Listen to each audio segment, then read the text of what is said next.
بسم اللہ الرحمن الرحیم۔ والدین پر اولاد کے کتنے حقوق ہیں؟ سب سے پہلے چلتے ہیں سورۃ تحریم آیت نمبر 6 میں اللہ تعالیٰ نے فرمایا ہے یا ایھا الذین آمنوا قوا انفسکم واہلیکم نارا، اے ایمان والو اپنے آپ کو اور اپنے اہل و عیال کو جہنم کی آگ سے بچاؤ۔ اور ہم اپنی فکر تو کرتے ہی ہیں، اپنی فکر کے ساتھ ساتھ اپنی بیوی بچوں کی بھی فکر کریں کہ کس طریقے سے ہم ان کو جہنم کی آگ سے بچا لیں۔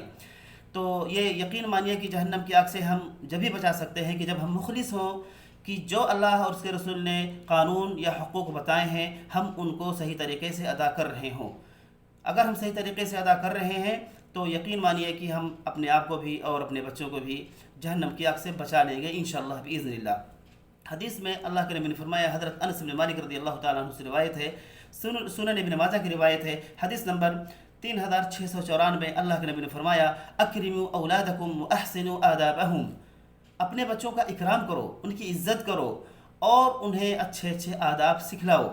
تو اب ہم یہ جاننے کی کوشش کریں گے کہ تقریباً بچوں کے کتنے حقوق ہوتے ہیں ماں باپ پر۔ تو اب یہ سن لیجئے کہ کچھ حقوق ایسے ہیں جو بچوں کے پیدا ہونے سے پہلے ہم پر لاگو ہوتے ہیں۔ تو کتنے حقوق ہیں دیکھ لیجئے۔ پیدائش سے پہلے ہمارے اوپر بچوں کے 4 حقوق ہیں۔ نمبر 1، نیک صالح اولاد کے لیے دعا کرنا، جیسا کہ ابراہیم علیہ السلام نے دعا کی تھی رب ھب لی من الصالحین۔ نمبر 2، شریف پاک دامن عورت کا انتخاب کرنا۔ نمبر 3، پیٹ میں بچے کی حفاظت کرنا۔ نمبر 4، پیٹ میں حفاظت کے ساتھ ساتھ اس کو زندہ رکھنے کے لیے کوشش کرنا۔ یہ 4 حقوق ہو گئے بچوں کے پیدائش سے پہلے۔ پیدائش کے بعد اب بچہ پیدا ہوتا ہے، اب اس کے کتنے حقوق ہیں؟ تو تقریباً 14 حقوق ہیں۔ نمبر 1، سب سے پہلے بچے کے دائیں کان میں اذان دینا اور بائیں کان میں اقامت کہنا۔ نمبر 2، 7ویں دن بچے کا عقیقہ کرانا اور اس کے بال منڈوانا اور اس کے برابر چاندی کو صدقہ کرنا، یہ ہو گیا نمبر 2۔ نمبر 3، بچوں کے اچھے نام رکھنا، عبد الرحمن، عبداللہ وغیرہ، جیسے کہ آج کل ہم لوگ فیشن میں پتہ نہیں کیا کیا نام رکھتے ہیں جن کا کوئی معنی ہی نہیں ہوتا۔ نمبر 4، ختنہ کروانا۔ نمبر 5، باپ کے حسب و نسب کی طرف ہی بچے کو منسوب کرنا۔ نمبر 6، ان کے لیے نان و نفقہ، دودھ، غذا کا انتظام کرنا۔ نمبر 6، دین کی تعلیم دینا۔ سب سے اہم چیز کیا ہے؟ بچوں کو دین کی تعلیم سکھلانا، دین کی تعلیم دینا۔ نمبر 8، شفقت اور ہمدردی کرنا بچے کے ساتھ، ہر وقت ان کو ڈانٹ ڈپٹ کے ساتھ نہیں رکھنا۔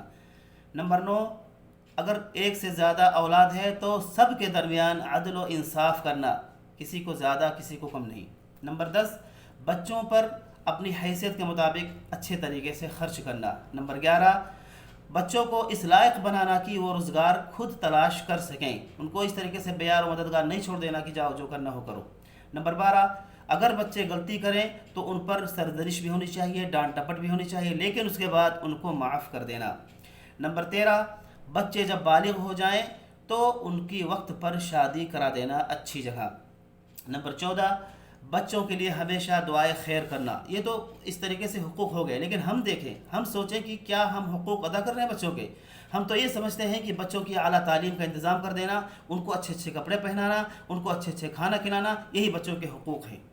تو ہم غور کریں کہ وہ تو ہم کر رہے ہیں، وہ صحیح ہے، ٹھیک ہے، لیکن کیا یہ حقوق جو شریعت نے ہم کو بتائے ہیں کیا ہم یہ ادا کر رہے ہیں؟ اگر ہم ادا کر رہے ہیں تو اللہ کا شکر ادا کریں، ورنہ فکر کریں اگر ہم ان حقوق کے اندر کوتاہی کریں تو پھر ہم ان سے کس طرح سے کہ امید رکھتے ہیں کہ جب ہم بوڑھے ہو جائیں گے تو یہ ہماری خدمت کریں گے اور یہ ہماری عزت کریں گے، ہمارا احترام کریں گے، جب آپ نے دین کی تعلیم ان کو دی ہی نہیں، ان کو شریعت بتلایا ہی نہیں، ان کو آداب آپ نے سکھلایا ہی نہیں، تو کس طریقے سے آپ امید رکھتے ہیں؟ یہ تو بالکل الٹی بات ہے نا۔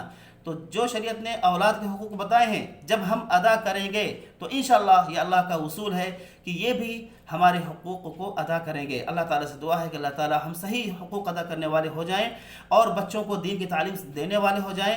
آمین۔ وآخر دعوانا ان الحمد للہ رب العالمین۔